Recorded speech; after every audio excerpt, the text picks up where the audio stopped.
এটা আপনাদের সাথে সম্পর্কিত। এই যে পশ্চিম ত্রিপুরা লোকসভা কেন্দ্রের যিনি প্রার্থী, সম্পূর্ণভাবে প্রায় পায়ে খেলেছেন। এইভাবে সম্পাদকীয় লিখতে হবে, এইভাবে খবর করতে হবে, এইভাবে ছবি দেখাতে হবে, সরকারের বিরুদ্ধে কিছু লিখলে পরে পরদিন তার এই কেবল চ্যানেলের কানেকশন কেটে দিতে হবে। অনেকগুলো চ্যানেলের আপনাদের বন্ধ করে দিয়েছে। যাই হোক, এটা একটু একটু রেস্টোর হচ্ছে, কিন্তু এখন সরকার এই কেবল চ্যানেল ইত্যাদি নতুন আইন করেছে। যারা নিয়মকানুন মেনে সমস্ত লাইসেন্স ঠিকঠাক করে সেরকম ফি দিয়ে যারা কানেকশন চাইবে,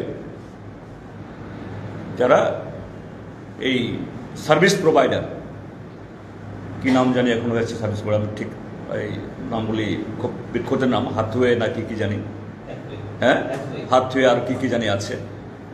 তো যারা লাইসেন্স আছে, ফি জমা দেবে, সেরকম পরিকাঠামো কন্ডিশনালিটিস ফুলফিল করবে, সবাই কানেকশন দেবে। এবং ঘটনাচক্রে যিনি রিটার্নিং অফিসার, আমি ডক্টর বিশাল কুমার সাহেব, আমি একটা সময় তার অনেক প্রবল গুণগ্রাহী ছিলাম। আমি গত বিধানসভার পরেই এক সিআরপিএফ ক্যাম্প বসিয়ে এই শাসক দলের সমাজ বিরোধীদের সেখানে আর কোনো ক্ষতি করতে দেননি, নতুবা মেসাকার হয়ে যেত। আমি সরেজগনে ঘুরে এসে সেখানকার পাবলিকরা বললেন যে না, আমাদের ডিএম সাহেবের জন্য গণতান্ত্রিক অধিকারকে সুরক্ষিত রাখবে। তিনি বদলি হয়ে আসলেন সিপাহীজলাতে। এখানে এসে তার মেরুদণ্ড সবটা বিক্রি করে দিলেন শাসক দলের কাছে। বক্সনগর এবং ধনপুরের উপনির্বাচনে এসডিএম অফিসের নিচে কর্ডন করে দিল, বলছে না এগুলো প্রহিবিটেড এরিয়া, এখান দিয়ে যাওয়া যাবে না। আমি সোনামুড়া ত্যাগ করার আগেই সেই কর্ডনের ভিতরে পরদিন শাসক দলের প্রার্থীর মনোনয়ন হবে, সেখানে মুখ্যমন্ত্রী ভাষণ দেবেন, মঞ্চ তৈরি হচ্ছে। আরে ব্যাপারটা কি? আমার মিছিল যেতে পারবে না, আর বিজেপি দল, শাসক দল, তার ভেতরে মঞ্চ বানিয়ে জনসভা করবে। বিশাল কুমার, আমি সিইওকে ফোন করলাম, विशाल कुमार আমাকে বলছে, স্যার ये तो उस एरिया में नहीं पड़ता है, तो एरिया में नहीं पड़ता है तो क्यों मेरे को जाने नहीं दिया? কোনো জবাব নেই। আমি সেদিনও বললাম, বিশাল কুমার সাহেব, I have enough respect for you because of your role there as the DM Onakoti, আর তুমি এখানে এসে তোমার মেরুদণ্ড বিক্রি করতে শুরু করলে তুমি পারবে না। এবং ধনপুর এবং বক্সনগরের সেই উপনির্বাচন দেখেছেন কি হয়েছে। পোলিংয়ের দিন দলে দলে গিয়ে ব্যালট এই ইভিএম টিপছে, সব ছবি কোনো একটা কর্নার থেকে, কোনো একটা ইয়ে থেকে এই ছবিগুলো বেরিয়েছে। সেই বিশাল কুমার সাহেব আজকে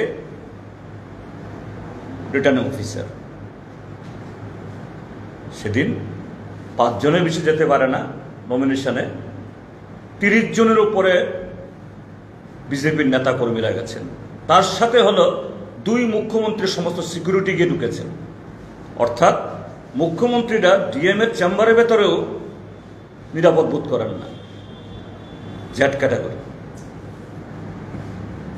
আমরা দিয়েছি ইলেকশন কমিশনকে, আমি এই ডিএমকে আরওকে সরাতে বলিনি, কিন্তু বলেছি whether this RO would be in a position to conduct a fair play।